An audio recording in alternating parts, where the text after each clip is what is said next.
This is Healthy Souls with Father Nicholas Lowe, helping you to live a Christ-filled life in today's world. Father Nicholas is the pastor of St. John the Divine Greek Orthodox Church in Jacksonville, Florida. So today we're in part 4 of a sermon series entitled The Book of James, and we're in chapter 4 of the Book of James. And if you've ever studied the Book of James, there are 5 chapters, and what we oftentimes have been sharing with all of you is that the Book of James is oftentimes referred to as the Book of Proverbs in the New Testament.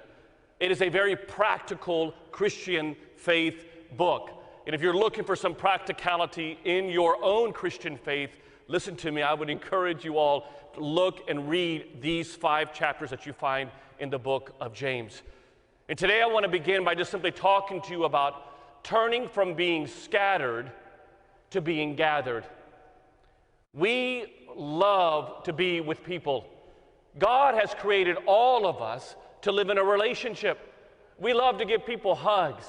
We love to give them a kiss. We love to see their smile. We love to come to church all together as a family. We love to be able to watch the NCAA basketball tournament on television with real fans. We love to be together as a family. We love to be gathered. But over the last year, what all of us have experienced is the time in which we've all been scattered. We all, as a church, most of our church family, even though we're pretty packed today, most of our church family by far are tuning in and watching our services. They can't come into church. Most of us are wearing our masks every single day. We're unable to go to a restaurant without the fear in the back of our mind that maybe we may get this pandemic. That for many of us, we're unable to grab a hold of our grandchildren, or for that matter, go and visit our grandchildren.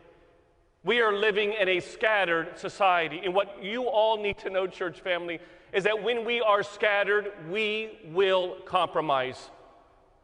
We will compromise on our morals and values. Alcohol addiction is at an all-time high as we speak. Drug addiction is at an all-time high as we speak right now. We are watching how addictions that people have on watching the internet are at an all-time high. We are compromising when we are scattered. Another area that we compromise oftentimes when we are scattered is that we will compromise on our emotional health. 8 out of 10 Americans right now, in a recent survey that came out this week, shared how they have been in a level of distress, depression, sorrow over the last year. That they have been going through that. And again, I remind you that if you are not one of those people, it does not mean that it does not exist. There are people in distress right now because we are scattered. And when we are scattered, we oftentimes cannot hear God's voice. We will get farther away from God. But there is some good news. And I want to remind you of that today. That in our life, friends, if we want to find God's way back, we've got to make some choices today. I like to say it like this: if you don't find God's way back, the devil will give you his way down. And for many people in this world right now, we are seeing that. And James chapter 4 is talking to a people just like us who are scattered and who are making some bad choices, who are compromising. Let me just read to you what it says. Chapter 4, verses 1. It says, James says, doesn't this anger battle you on the inside as you fight to have your own way and full of your own desires? In other words, the people have been scattered and they start now bickering amongst each other. You are ending up being jealous of what others have so you can begin to see yourself as better than others. He's just showing how they're compromising because they're scattered. He goes, you scheme with envy and you harm others out of your own selfishly to obtain what you won't simply ask God for. And if you ask, you're not going to receive it because you're asking with the wrong motives, seeking only to fulfill your own selfish desires. And we can see a world over the past year that has been very self-centered. Focus then on what you do have and fight to be grateful. you have become spiritual adulterers who are having an affair, an unholy relationship with this world. Don't you know that when you are scattered, you will flirt with the world's desires? You will compromise on your morals, your values, which will place you at odds on the other side against God. Whoever chooses to be the world's friend makes yourself, this is a very difficult statement to share, whoever chooses to be the world's friend becomes an enemy of God. Doesn't the Bible mean nothing to you that says that the Spirit of God breathed into our hearts and that our God is a jealous lover who intensely desires to have more and more of you? And then he concludes by saying, God resists when you are a proud person, but he pours out your grace when you are humble. So then surrender everything to God. Stand up to the devil who is scattering you. Resist him, and he will run away from you. Move your heart closer and closer to God, and he will move closer and closer to you.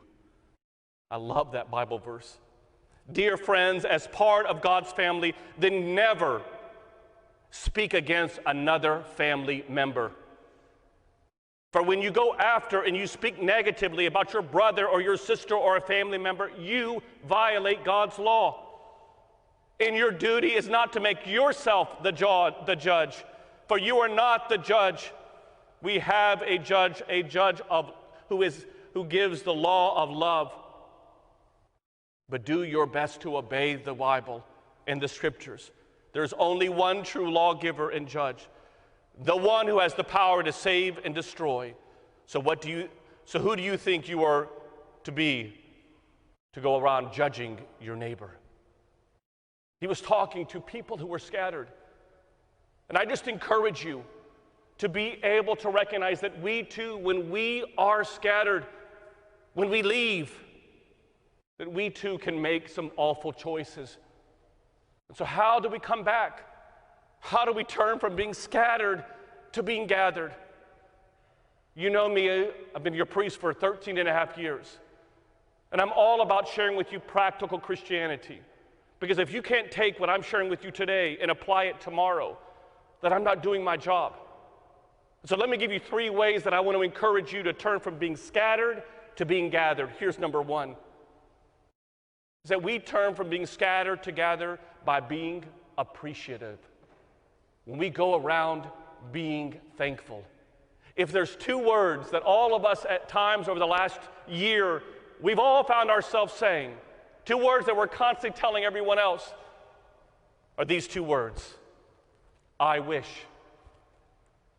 I wish this pandemic would be over. I wish I can go back to the way it was. I wish I could be able to come back to church together. I wish I could do this or I could do that. But let's be honest, those 2 words preceded the pandemic. When oftentimes we say, I wish I lived in that house. I wish I had that job. I wish I was making that money. I wish I had that wife, or I wish I had that husband. I wish my kids acted like those kids. And for many of us, we are going around in this world wishing instead of appreciating. I think recently about my dad.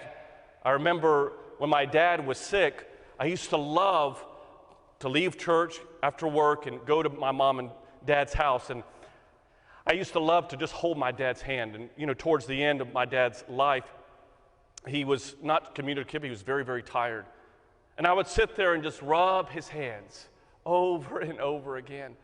Just loved to just spend time with him. And my mom would say to me, Nick, you need to go home to be with your family. And I'd say, no, I just want to spend more time with Dad. Just want to spend more time with Dad. Because I knew that my time with him is limited. That he wasn't going to be on planet Earth that much longer. And I think to myself that so much of what we take for granted in this world, our family and our friends, sometimes we don't learn to appreciate them till the very end. Can I just give you a word of encouragement? Someone is praying for what you are taking for granted. And that's why you need to know that James says you need to fight to be grateful, because your mind will want you to always focus on what you don't have. And you have to force yourself, you have to fight to be grateful. Somebody today is praying for what I am taking for granted. Here's number 2. I think we turn from being scattered to gathered by remembering to be merciful.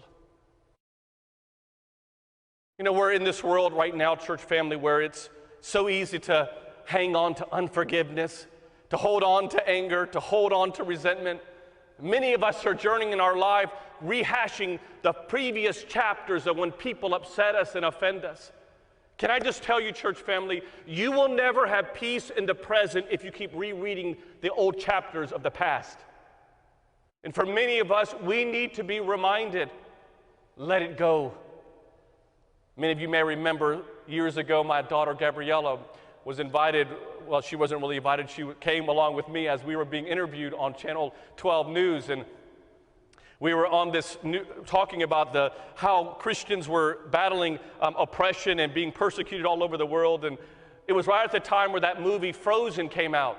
And so as I was having a conversation with the bishop of the Catholic Church on live television, and we were being interviewed by the news anchor, the camera panned a little bit and saw Gabriella, and Gabriella saw herself on all those big televisions that they have as you're being interviewed, and she just started singing her favorite song at that time, let it go, don't hold back anymore, just let it go. Can I tell you, maybe we need to all let it go. Oh, Father Nick, they did it to me again. They upset me. They came back after me. Oh, they did? Let it go. Father, they've done it 4 times. They keep doing it over and over again. I'm so sorry about that. Let it go. We have to learn to let it go. I love this prayer that we have during Lent. It is called the Lenten Prayer. The Lenten Prayer of Saint Ephrem the Syrian. You should all memorize it. We gave this out last week, and if you want one, let us know. We'll send it to you by mail. It says this, O Lord and Master of my life. In other words, Lord, you are the master over my life. And then one of the lines says this, Lord, grant me that I can start looking more and more at my faults and stop judging my brother and my sister. Maybe all of us need to do just that. St. John Chrysostom, in talking about fasting, he says this, do you fast? Show me. How, St. John Chrysostom, do we show you how we fast? And then he says this, let the mouth fast from foul words and criticism of others. Nowhere does he say meat and dairy products. Just fast from using foul words and being critical of others. For what good is it if we abstain from, and this is sharing their dietary restrictions, for what good is it if we abstain from birds and fish, but we bite and devour our family? I'm just encouraging you all, let us be merciful, and here's number 3. We shift from being scattered to gathered by remembering to be grateful, by remembering to be merciful, and the third one is to get close to God, to get close to Him. Every time that we have seen over the last year are so many struggles that people are facing. And for many people, as I mentioned earlier, they're dealing with depression and distress. But do you know that 9 of the 35 miracles in the New Testament that Jesus performs are all about dealing with people who are scattered in a storm? It's all about bringing them back and knowing that only God can calm the storm. And for many of us, we journey through life and we're all about standing up when we don't have problems, standing up and talking about how great it is when we've got no problems. But just maybe, all of us need to do this more and more.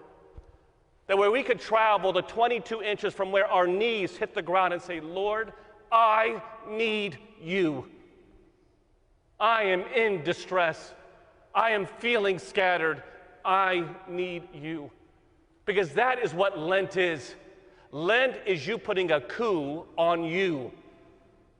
It is allowing you to no longer be the king of your life and allowing God to take his part in your life. I need you. A beautiful Lenten hymn that we sing on Monday nights says this: Lord of the powers, be with us. Listen, for in times of distress, Lord of the powers, be with us in times of distress. We don't have anyone else but you. Lord of the powers, be with us. We have no other help but you. Lord, I need you. I leave you with this. Today is the Sunday of Orthodoxy. It's the very first Sunday of Great Lent. And in a few moments from now, we're all going to process around with these beautiful icons. And in these icons that you're going to see are the lives of saints. There are people that are holy. And in many ways, they're people just like you. They are people that oftentimes were also scattered.